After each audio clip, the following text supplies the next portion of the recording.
রাত 12টার ট্রেনে একা যাত্রা করা কখনো কখনো সবচেয়ে বড় ভুল হতে পারে, বিশেষ করে যদি সেই ট্রেনের শেষ কামরায় তুমি বসে থাকো একা। মিঠুন ছিল এক সাধারণ চাকরিজীবী।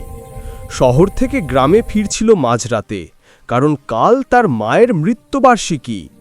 ট্রেনটা ছিল প্রায় ফাঁকা, সবাই ঘুমিয়ে, কেউ কেউ নামার অপেক্ষায়। ট্রেন ছাড়ার ঠিক আগে এক মহিলা এসে মিঠুনের পাশে বসল। সাদা শাড়ি, লাল পাড়, মুখে কেমন অদ্ভুত হাসি। গোপালপুর। মিঠুন অবাক হয়ে তাকালো, কিন্তু মহিলা তখন জানালার বাইরে তাকিয়ে যেন কাউকে খুঁজছে। একটা ঝাঁকুনি, তারপর আলো নিভে গেল। যখন আলো ফিরল, পাশে কেউ নেই, সিট ফাঁকা।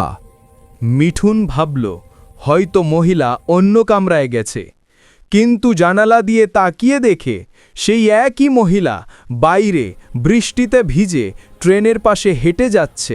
ট্রেন চললেও মিঠুনের বুক ধড়ফড় করছে। হঠাৎ সেই মহিলার কণ্ঠ পেছন থেকে, চিৎকার করে ওঠার আগেই ট্রেনটা থেমে যায়। মিঠুন এক লাফে ট্রেন থেকে নামে। চারদিকে কেউ নেই, শুধু বাতাসে একটাই শব্দ, ট্রেনের সিটি আর মহিলার হাসি।